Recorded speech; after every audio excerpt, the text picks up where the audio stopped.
Good evening मेरे class 12th की प्यारे बच्चों। आज हम लोग चलेंगे जो हम लोग का विस्तार का तीसरा चैप्टर चल रहा है, journey to the end of the earth. आज हम लोग इस चैप्टर की आपके किताब के सभी लॉन्ग आंसर टाइप क्वेश्चन को देखेंगे। मींस आपकी किताब के इस चैप्टर में 6 लॉन्ग आंसर टाइप क्वेश्चन दिए हुए हैं, तो आज की क्लास में हम लोग सभी 6 लॉन्ग आंसर टाइप क्वेश्चन को कवर करेंगे। और अभी तक आपका प्रोज वाला सेक्शन पूरी तरह से कंप्लीट हो चुका है, पोएट्री वाला सेक्शन भी कंप्लीट हो चुका है, और विस्तार में भी आपका 2 चैप्टर कंप्लीट हो चुका है। ये आपका तीसरा चैप्टर चल रहा है और आज की क्लास तीसरे चैप्टर की अंतिम क्लास है। तो यदि इसमें से आपका कुछ भी छोटा हो तो जो आपका पेड क्लास का ग्रुप बना हुआ है, आप अपने पेड क्लास के ग्रुप में जाइए। उसमें अब तक जितनी क्लासेस चली हुई हैं सारी क्लासेस एक क्रम वाइज करके शेयर की गई हैं और क्लासेस के बाद उसका पीडीएफ दिया गया है। तो आपका जहां कहीं से भी छोटा हो आप वहां से देख करके पूरा कर सकते हैं। और इस सेशन का हम लोग का इंग्लिश में टारगेट है 100 आउट ऑफ 100 मार्क्स लाना, तो इसलिए आपकी जिम्मेदारी और बढ़ जाती है। जितनी भी आपको क्लासेस दी जा रही हैं आप हर एक क्लास को अटेंड करोगे, किसी भी क्लास को आप मिस नहीं करोगे। और एक क्लास केवल पेड क्लास के बच्चों के लिए है, तो इसलिए यहां पर जो नोटिस लिखा गया है इसे ध्यान से आप पढ़ेंगे कि अगर आपने पेड क्लास की कोई भी सेपरेट क्लास कहीं भी शेयर किया तो आपको बिना बताए पेड क्लास के ग्रुप से बाहर कर दिया जाएगा और उसके जिम्मेदार आप स्वयं होंगे। मींस प्यार आपको पेड क्लास की सेपरेट क्लास को कहीं पर भी शेयर नहीं करना है, इस बात को अपने दिमाग में बनाए रखना। अब जल्दी से हम लोग आज की क्लास से कनेक्ट होते हैं। यहां पर देखिए आपका लॉन्ग आंसर टाइप क्वेश्चन लिखा हुआ है और उसके नीचे क्या लिखा हुआ है, answer the following questions. Means हो जाएगा कि निम्न प्रश्नों के उत्तर दीजिए in not more than 80 words each, और प्रत्येक प्रश्न का उत्तर 80 से ज्यादा शब्दों में नहीं होना चाहिए। मींस वर्ड लिमिटेशन कितना दिए हुए हैं बच्चे, 80 वर्ड दिए हुए हैं। पहले वह यह 150 शब्द हुआ करता था, लेकिन अब शब्दों की सीमा 150 से घटा करके कितना कर दिए हुए हैं, 80 शब्द कर दिए हुए हैं। और 80 शब्द से नीचे आपको लिखना है, मतलब 50 से 60 शब्द में भी अगर आपका long answer type question complete हो जा रहा है तो बिल्कुल सही है, कोई दिक्कत नहीं है। और 80 से अगर 10-5 शब्द ज्यादा भी चला जा रहा है तब भी कोई दिक्कत नहीं है। बस आपको इस बात का ध्यान रखना है जो लॉन्ग आंसर टाइप क्वेश्चन में पूछे हुए हैं उसका आपको उसमें सीधे सटीक उत्तर लिखना है। अब चलते हैं पहले प्रश्न पे, चलते हैं देखते हैं पहला प्रश्न क्या है। पहला प्रश्न है what was Akademik Shokalskiy. Means Akademik Shokalskiy क्या था। अब भैया एकेडमिक सोकाल्स्की थे क्या था, रशियन वेसल थी ना, रशियन जहाज थी, तो सिंपल से लिख देंगे कि Akademik Shokalskiy was a Russian research vessel, लिख देंगे। आपका पहला उत्तर कंप्लीट। अगला क्वेश्चन इसमें पूछे हुए हैं व्हाट वाज इट्स मिशन, इसका लक्ष्य क्या था। मींस इस एकेडमिक सोकाल्स्की का लक्ष्य क्या था। तो प्यारे जो है इस एकेडमिक सोकाल्स्की जो जहाज थी इसका लक्ष्य यही था कि जो उसमें 52 लोग बैठे हुए हैं सभी को सुरक्षित रूप से कहां पर पहुंचाना, अंटार्कटिका पर पहुंचाना ही इस एकेडमिक सोकाल्स्की का लक्ष्य था। अगला क्वेश्चन है and how was it accomplished, और यह कैसे पूरा किया गया। तो भैया कैसे पूरा किया गया था, उन्हें कई चेक पॉइंट क्रॉस करना पड़ा था, कई टाइम जोन क्रॉस करना पड़ा था, कई जो है वायुमंडल क्रॉस करना पड़ा था, कई समुद्र को क्रॉस करना पड़ा था, कुल 100 घंटे की यात्रा करना पड़ा था, तब जाकर के वे जो है अंटार्कटिका महाद्वीप पे पहुंचे थे। तो प्यारे ये तीनों का आपका उत्तर हो गया। अब हम लोग इसी को इंग्लिश में देख लेते हैं कि इंग्लिश में कैसे हम लिखेंगे। देखिए यहां पर लिखे हुए हैं the Akademik Shokalskiy was a Russian research vessel. Means Akademik Shokalskiy थी अ रशियन मींस एक रूसी रिसर्च मींस खोज के काम में लगी हुई, वेसल मींस हो जाएगा जहाज। मींस एकेडमिक सोकाल्स्की खोज के काम में लगी हुई एक रशियन वेसल थी, मींस जहाज थी। पहले प्रश्न का उत्तर हो गया। अब इसका दूसरा प्रश्न है कि इसका मिशन क्या था, मींस लक्ष्य क्या था। अब उसका देखिए उत्तर, इट्स मिशन वाज, इसका लक्ष्य था to take all the 52 members, कि सभी 52 सदस्यों को ले जाना to Antarctica safely, means Antarctica पर सुरक्षित रूप से। मींस सभी 52 सदस्यों को अंटार्कटिका पर सुरक्षित रूप से लेके जाना ही इसका उद्देश्य था। अंडर अ प्रोग्राम मींस ये एक योजना के अंतर्गत, मींस एक कार्यक्रम के अंतर्गत स्टूडेंट ऑन आइस, मींस इस स्टूडेंट ऑन आइस कार्यक्रम के अंतर्गत सभी 52 बच्चों को अंटार्कटिका पर सुरक्षित ढंग से लेके जाना ही इस जो एकेडमिक सोकाल्स्की का क्या था, लक्ष्य था। ये दूसरे प्रश्न का सीधे सटीक उत्तर हो गया। अब तीसरा जो इसमें प्रश्न पूछे हुए हैं कि हाउ वाज इट अकम्प्लिश्ड, इसे कैसे पूरा किया गया। अब इसका उत्तर देखिए, यहां पर लिखा गया है इट वॉज accomplished, यह पूरा किया गया when तिसानी दोषी स्टार्टेड हर जर्नी, जब तिसानी दोषी ने अपनी यात्रा की शुरुआत की फ्रॉम मद्रास, मीन्स मद्रास से, क्रॉस्ड 9 टाइम जोन्स, और 9 जो है समय जोन को उन्होंने क्रॉस किया, 6 चेक पॉइंट, 6 चेक पॉइंट को क्रॉस किया, 3 बॉडीज ऑफ वाटर, 3 समुद्र को क्रॉस किया, एंड मैनी इकोस्फीयर, और बहुत सारे वायुमंडल को उन्हें पार करना पड़ा। ये हो गया। आगे देखिए, सी हैड टू ट्रेवल, उन्हें यात्रा करना पड़ा ओवर 100 आवर्स, मीन्स 100 घंटे की, using different modes of transportation, means यातायात के विभिन्न साधन का प्रयोग करके, सच है जैसे कि शिप का प्रयोग किए, जहाज कार का प्रयोग किए, एंड एरोप्लेन और हवाई जहाज का प्रयोग किए। जैसे इन यातायात के विभिन्न माध्यमों जैसे शिप हो गया, कार हो गया, एरोप्लेन का प्रयोग करके उन्हें 100 घंटे की यात्रा करना पड़ा। तो प्यारे, ये तीसरे प्रश्न का उत्तर हो गया। और इस प्रकार से तीनों प्रश्न का आपका एकदम सटीक ढंग से इस प्रश्न में आपका इसके उत्तर में लिखा दिए। फिर से एक बार देख लेना, फिर उसके बाद अगले प्रश्न पर हम लोग बढ़ेंगे। The academic Sokolsky was a Russian research vessel. Its mission was to take all the 52 members to Antarctica safely under a program Student on Ice. It was accomplished when Tisani Doshi started her journey from Madras, crossed 9 time zones, 6 checkpoints, 3 bodies of water, and many ecospheres. She had to travel over 100 hours using different modes of transportation such as ship, car, and aeroplane. ये भैया हो जाएगा पहले प्रश्न का उत्तर हो गया।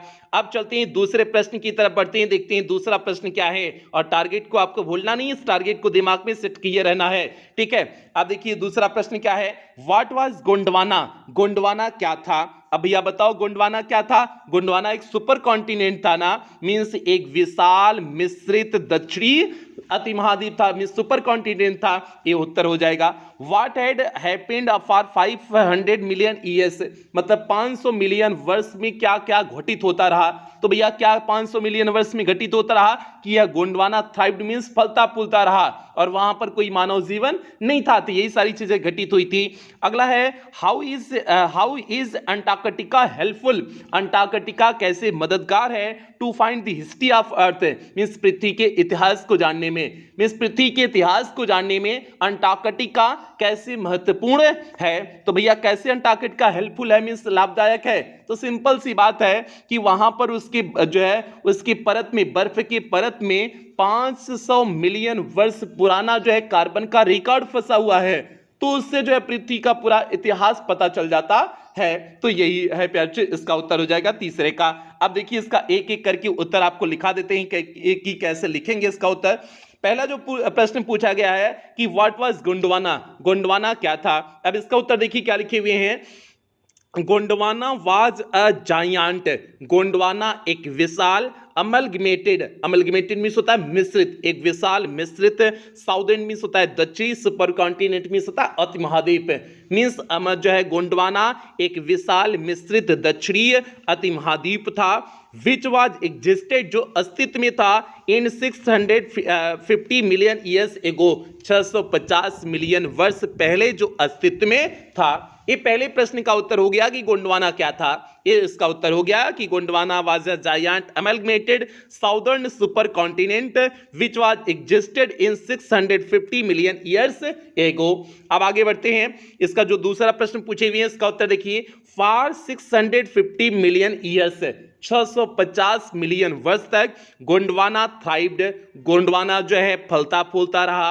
Humans had not arrived on the global scene, means जो है मानव ग्लोबल मीन्स हो जाएगा जो है विश्व के हो जाएगा, सीन मीन्स हो जाएगा पटल, मानव विश्व के पटल पर नहीं आए थे। And the climate was much warmer, और जो मौसम था वह अत्यधिक गर्म था, and hosting a huge variety of flora and fauna, और होस्टिंग मीन्स होना, अ ह्यूज वेराइटी मीन्स एक विशाल विविधता थी, of flora and fauna, flora means हो जाएगा वनस्पति, फना मीन्स हो जाएगा प्राणी, वनस्पति और प्राणियों के विभिन्न प्रकार की विशाल जो है विशाल विविधता थी।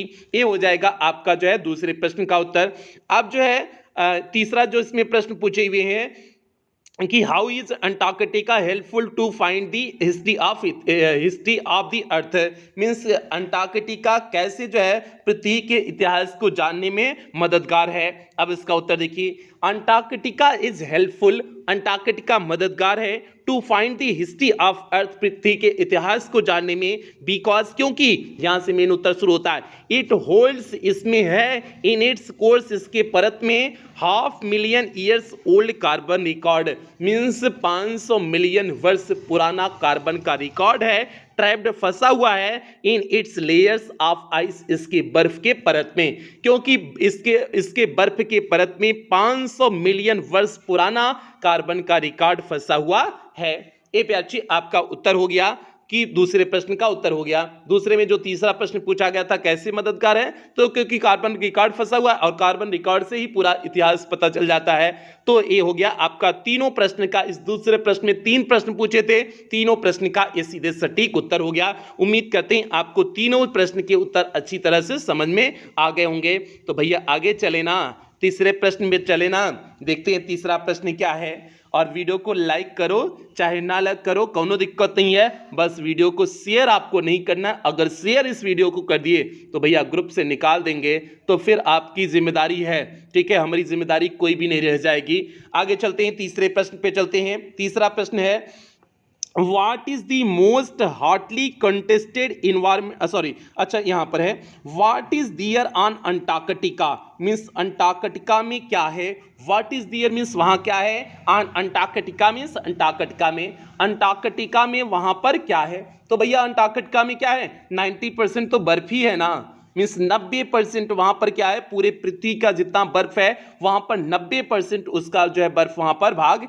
एकत्रित है, और उसका पूरा विस्तृत सफेद रंग का पूरा विस्तृत भूभाग है जहां पर कोई मानवता का चिन्ह नहीं है। ये हो गया अंटार्कटिका। और दूसरा जो प्रश्न पूछे हुए हैं, how is the ubiquitous silence, ubiquitous means हो जाएगा सर्वव्यापी, साइलेंस मीन्स होता है खामोशी मीन्स शांति, कैसे सर्वव्यापी शांति इंटरप्टेड मीन्स बाधित होती है, दिए समटाइम्स मीन्स वहां कभी कभी कैसे सर्वव्यापी शांति इंटरप्टेड होती है मीन्स बाधित होती है। तो भैया वहां पर कैसे जो है इंटरप्टेड होती है, ये सर्वव्यापी जो है शांति कैसे इंटरप्टेड मीन्स कैसे बाधित होती है। तो सिंपल सी बात आपको बताई हुई है कि कैसे बाधित होती है, जब कोई हिमस्खलन होता है मीन्स कोई बर्फ का टुकड़ा टूट जाता है, तब जो है वहां पर पूरा जब बर्फ का टुकड़ा टूटेगा तो पूरा एकदम एक बार कोहराम नहीं मच जाएगा, धान से गिरेगा, क्योंकि हमने बताई हुई है वहां पर बर्फ के विशाल टुकड़े हैं, मीन्स एक देश बेल्जियम देश के बराबर तक जो है बर्फ के टुकड़े हैं। तो इतना विशाल बर्फ का टुकड़ा टूटेगा तो जाहिर सी बात है वहां पर तब जो शांति है वो शांति क्या हो जाती है, बाधित हो जाती है। अब देखिए इसका एक एक करके इसका उत्तर लिखाए हुए हैं। देखिए इसका पहले का उत्तर क्या हो जाएगा, इन अंटार्कटिका पर 90% of the earth total ice volumes are stored, means पूरे पृथ्वी का 90% भाग जो है बर्फ का भाग वहां पर एकत्रित है। It was a huge expense, यह एक विस्तृत भूभाग है, ऑफ व्हाइट मीन्स सफेद कलर का, यह सफेद कलर का एक विस्तृत भूभाग है। डिवाइड ऑफ जहां पर विहीन है, डिवाइड ऑफ मीन्स होता है के विहीन होना, के विहीन है, ऑफ एनी इंडिकेशन मीन्स मानवता के किसी भी चिन्ह से विहीन है, मीन्स यहां पर मानवता का कोई चिन्ह नहीं है। सच है जैसे कि ट्रीज कोई पेड़ नहीं है, बिलबोर्ड्स कोई जो है यहाँ पर बिलबोर्ड्स मीन्स होता है विज्ञापन पट, कोई विज्ञापन पट नहीं है, और बिल्डिंग्स या फिर कोई बिल्डिंग नहीं है। द विजुअल स्केल रेंजेस, यहां पर जो दृश्य चीजें होती हैं, from the microscopic to the mighty, means एकदम सूक्ष्म से लेकर के बहुत विशाल होती हैं। माइक्रोस्कोपिक मींस हो जाएगा एकदम सूक्ष्म, माइटी मींस हो जाएगा अत्यधिक विशाल, मींस एकदम छोटी से लेकर के अत्यधिक विशाल होती हैं।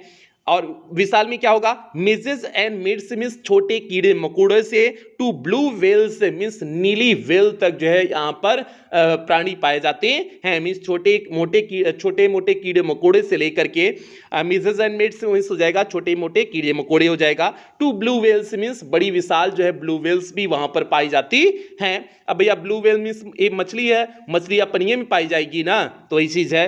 एंड आइसबर्ग्स, और यहाँ पर जो है बर्फ के टुकड़े पाए जाते हैं as big as countries means किसके बराबर, देश के बराबर, मीन्स देश के बराबर वहां पर विशाल बर्फ के टुकड़े पाए जाते हैं।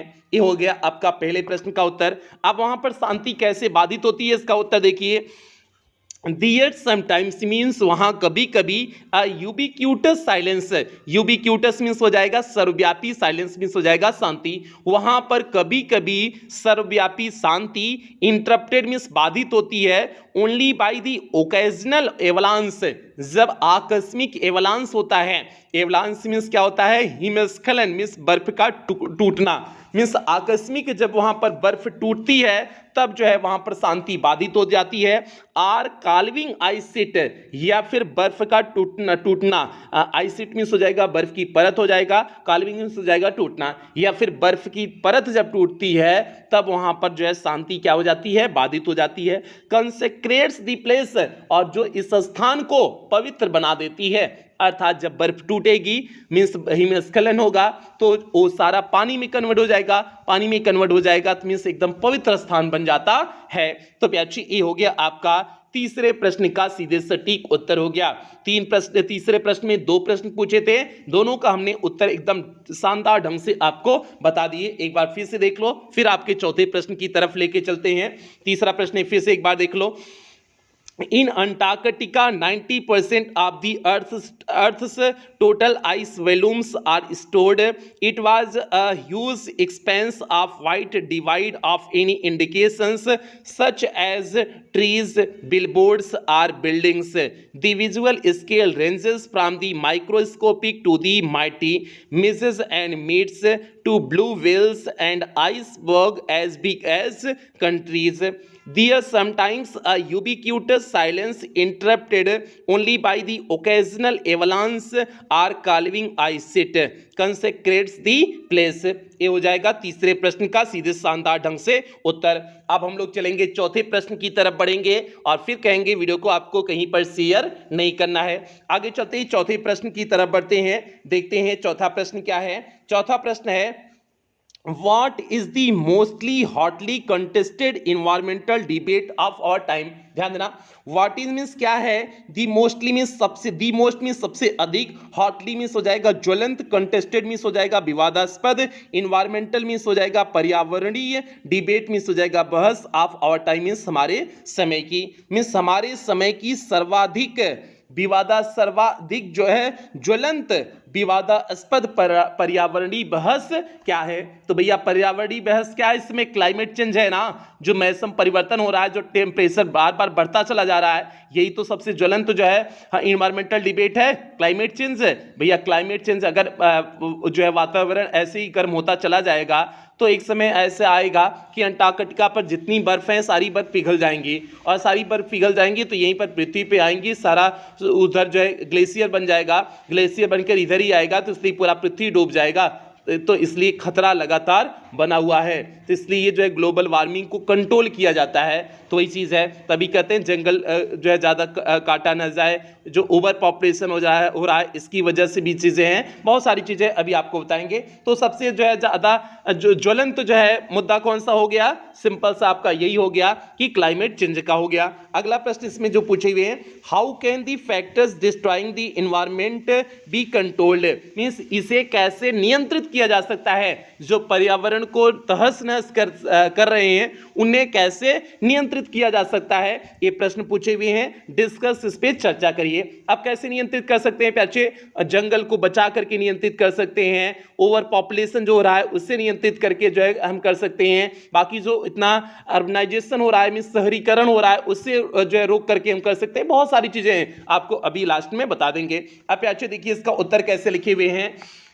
पहले प्रश्न का जो उत्तर है कि सबसे ज्वलंत मुद्दा क्या है, उसका उत्तर देखिए, क्लाइमेट चेंज मीन्स मौसम परिवर्तन इज द मोस्ट मीन्स सबसे अधिक, हॉटली मीन्स एकदम गर्मागर्म, गर्मागर्म मीन्स हो जाएगा ज्वलंत, कंटेस्टेड मीन्स विवादास्पद, इन्वायरमेंटल मीन्स पर्यावरणीय, डिबेट मीन्स बहस है, अप आवर टाइम मीन्स हमारे समय की मौसम परिवर्तन ही सबसे ज्वलंत जो है क्या है, इन्वायरमेंटल डिबेट है मीन्स पर्यावरणीय बहस है। ये पहले प्रश्न का उत्तर हो गया। अब दूसरा प्रश्न कैसे यह इफेक्टेड कर रहा है, प्रभावित कर रहा है, उसका उत्तर देखिए। इट कैन, कैसे इसे नियंत्रित किया जा सकता है, इसका उत्तर है इट कैन बी कंट्रोल्ड, इसे नियंत्रित किया जा सकता है only by take care of the small things means छोटी छोटी चीजों का ध्यान दे करके इसे सुधारा जा सकता है, and the big things will fall into place, फिर बड़ी बड़ी चीजें स्वयं से हो जाएंगी। मीन्स अगर हम छोटी छोटी चीजों पर ध्यान देंगे तो बड़ी चीजें स्वयं ही हो जाएंगी, इस तरह से इसे सुधारा जा सकता है। आगे देखिए, जैसे to control greenhouse gases, greenhouse गैसों पर नियंत्रण पा करके। दूसरा है टू कंट्रोल ओवर पॉपुलेशन, जो इतना अधिक जनसंख्या बढ़ रही है उस पर नियंत्रण लगा करके। टू कंट्रोल डिफॉरेस्टेशन, जो जंगल कटाई हो रही है, डिफॉरेस्टेशन मीन्स होता है जंगल का कटान, जो जंगल का कटान हो रहा है उसे कंट्रोल करके। To control modern urbanisation means जो आधुनिक शहरीकरण हो रहा है इसे कंट्रोल करके जो है हम क्या कर सकते हैं, इसे काबू में ला सकते हैं। टू कंट्रोल इंडस्ट्रियलाइजेशन मीन्स जो औद्योगिकरण हो रहा है उसे भी नियंत्रित करके जो है हम जो है क्लाइमेट चेंज को परिवर्तित कर सकते हैं। टू कंट्रोल माइनिंग, और जो खदान हो रहा है मीन्स खदान मीन्स जमीन को जो है नीचे से खन करके जो उसमें माइनिंग का काम कर रहे हैं, जो खनिज लवण निकाल रहे हैं उसे भी नियंत्रित करके जो है हम क्लाइमेट चेंज में जो दिक्कतें आ रही हैं उसे कंट्रोल कर सकते हैं। तो ये सारी चीजें आपको लिखने हैं और ऐसे ही प्यारे बच्चे आपको एग्जाम में लिखने हैं। तो ये आपका हो गया चौथे प्रश्न का सीधे सटीक उत्तर हो गया। जितना पूछा गया है उतना ही हमने लिखा हुए हैं, एक वर्ड भी इसमें एक्स्ट्रा नहीं लिखाए हुए हैं। तो प्यारे बच्चे ये चौथे प्रश्न का उत्तर हो गया। आगे चलते हैं, पांचवें प्रश्न की तरफ बढ़ते हैं, देखते हैं पांचवा प्रश्न क्या है। पांचवा प्रश्न यहां पर है प्यारे बच्चे, what was the student on ice programme. Student on ice programme means कार्यक्रम क्या था। अब भैया स्टूडेंट ऑन आइस प्रोग्राम क्या था, कार्यक्रम क्या था, तो यह कार्यक्रम एक रिसर्च प्रोग्राम था ना, मीन्स खोजी प्रोग्राम था ना, और जो किसके द्वारा नेतृत्व किया जा रहा था, कैनेडियन जियो ऑफ ग्रीन के द्वारा नेतृत्व किया जा रहा था। तो ये आपका हो गया स्टूडेंट ऑन आइस प्रोग्राम हो गया। दूसरा प्रश्न पूछे हुए हैं कि व्हाट वाज इट्स एम, इसका उद्देश्य क्या था। तो इसका उद्देश्य क्या था, इन बच्चों को जो है पर्यावरण से संबंधित चीजों को सिखाना ही जो है इसका उद्देश्य था ना, मीन्स उन्हें शैक्षिक अवसर प्रदान करना ही उद्देश्य था ना, तो उन बच्चों को ये हो जाएगा। अगला, why it became successful programme, क्यों यह सफल प्रोग्राम हुआ, क्योंकि बच्चे उनसे बहुत सारी चीजें सीखे और यही बच्चे बाद में चल करके पॉलिसी मेकर होंगे, मीन्स नीति निर्माता होंगे, तो इसलिए यह प्रोग्राम क्या हुआ, सफल हुआ। अब देखिए एक एक करके उत्तर लिखे हुए हैं। जो पहला प्रश्न पूछा गया है कि what was the student on ice programme, student on ice programme क्या है, क्या था, तो अब इसका उत्तर देखिए, student on ice was a research programme, एक खोजी प्रोग्राम था, कार्यक्रम था, headed by Canadian Geoff Green, जो है कैनेडियन जियो ऑफ ग्रीन के द्वारा नेतृत्व किया जा रहा था। ये पहले प्रश्न का उत्तर सीधे सटीक उत्तर हो गया कि student on ice was a research programme headed by Canadian Geoff Green, जो कैनेडियन जियो ऑफ ग्रीन के द्वारा नेतृत्व किया जा रहा था। ये पहले प्रश्न का उत्तर हो गया। दूसरा प्रश्न, व्हाट वाज इट्स एम, इसका उद्देश्य क्या था, लक्ष्य क्या था।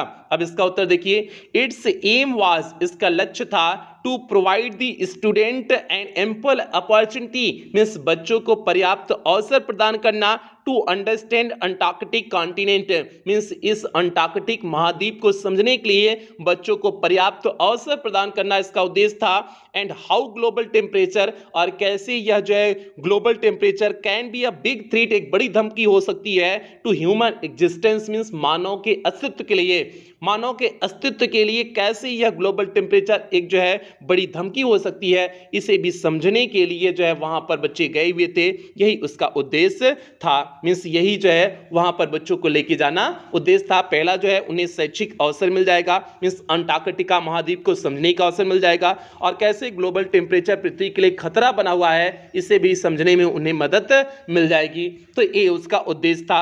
अगला है कि प्रोग्राम कैसे सफल हुआ, उसका उत्तर देखिए।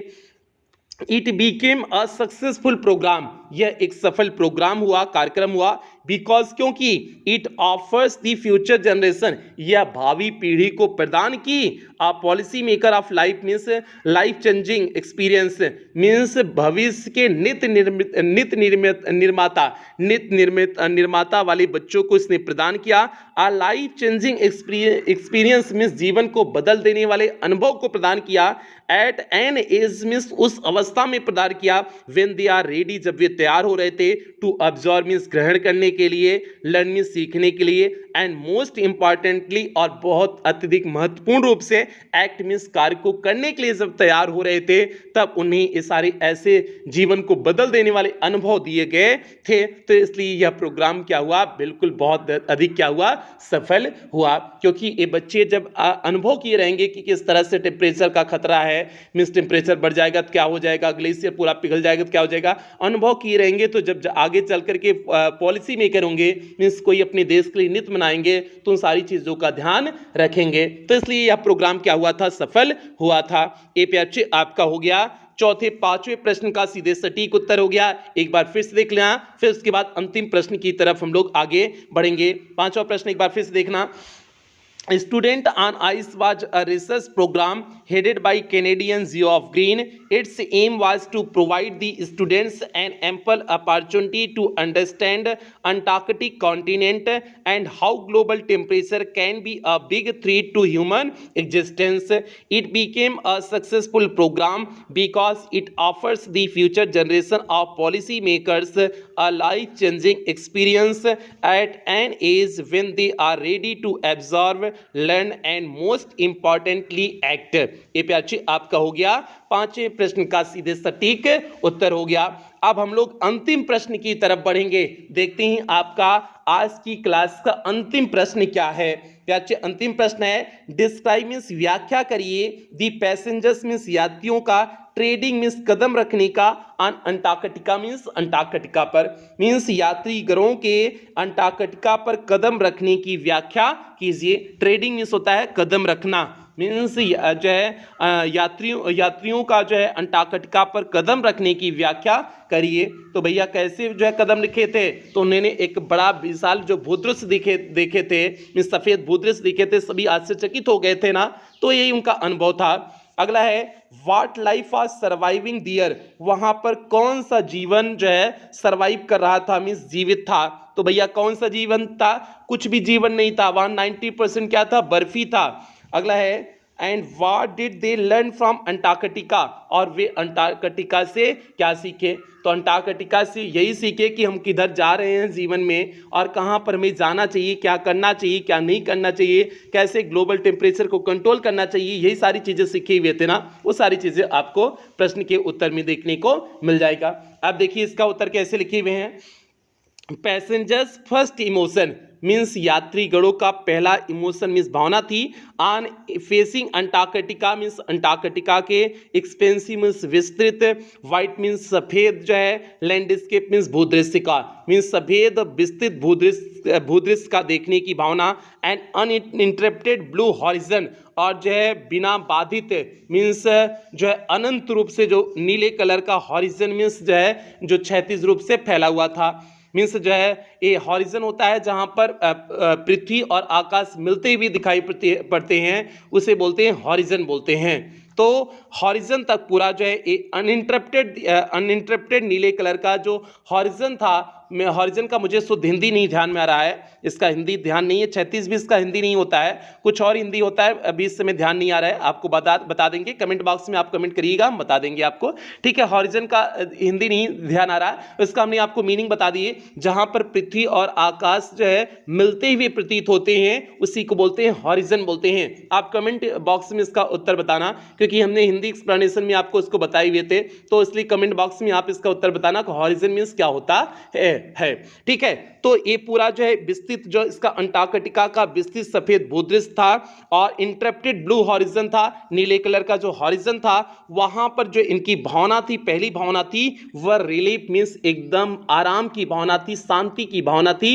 यहां पर वंडर भी कह सकते हैं, रिलीफ एंड वंडर भी कह सकते हैं, मीन्स एकदम आराम और आश्चर्य की भावना थी। रिलीफ मीन्स एकदम शांति की, काम की भावना थी, क्योंकि वहां पर पूरा एकदम शांत था ना, तो ये काम की भावना हो जाएगा, मीन्स रिलीफ की भावना हो जाएगी। और यहां पर एक और चीज लिख सकते हो कि वंडर एंड वंडर और आश्चर्य की भी भावना थी।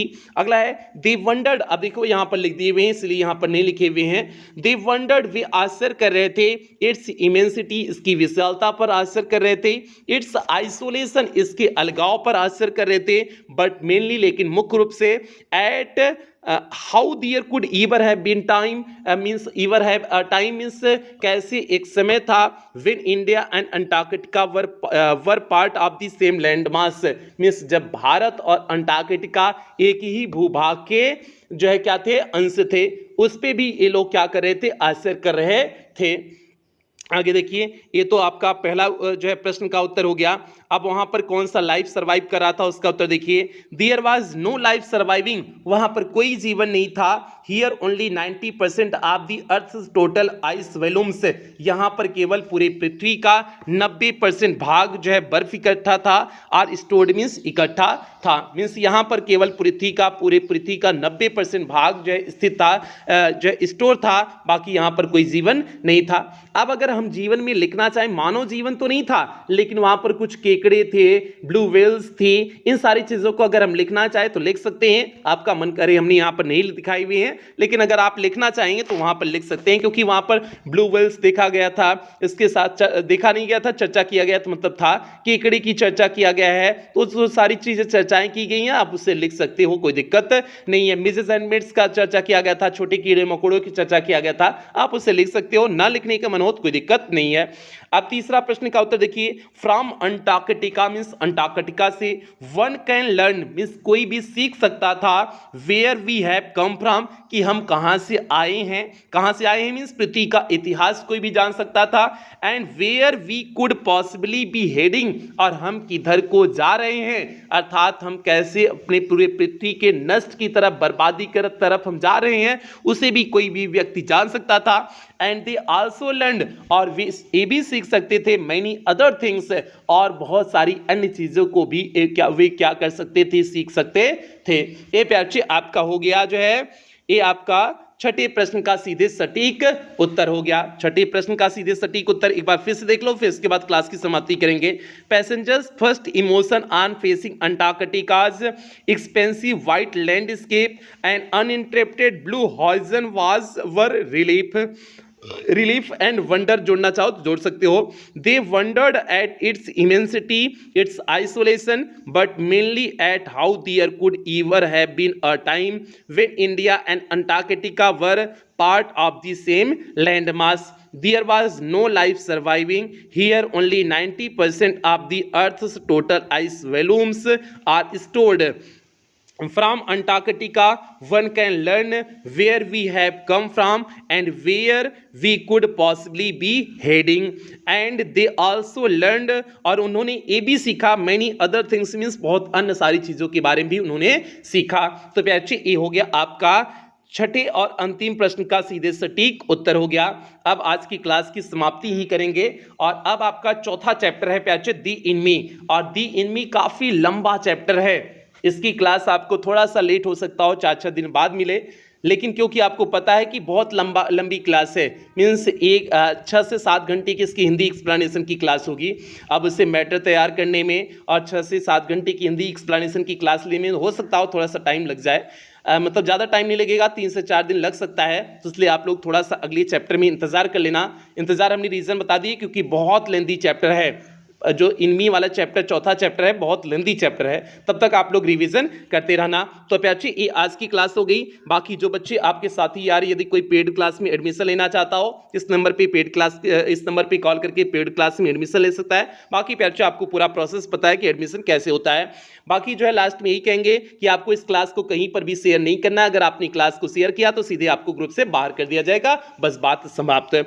अगली चीज है प्यारे, कुछ बेहतरीन लाइनों के साथ क्लास की समाप्ति करेंगे। मुश्किल नहीं है कुछ दुनिया में, तू जरा हिम्मत तो कर, ख्वाब बदलेंगे हकीकत में, तू जरा कोशिश तो कर। तो प्यारे, इसलिए कोशिश करो, बेहतरीन सारी चीजें अच्छी होंगी, बस आपकी कोशिश में कोई कमी नहीं होनी चाहिए। तो और इन्हीं उम्मीदों के साथ सेशन की समाप्ति करते हैं, मिलते हैं अगली क्लास में। तब तक आप लोग अपना ध्यान रखें, अपने परिवार का ध्यान रखें। लव यू ऑल प्यारे बच्चों।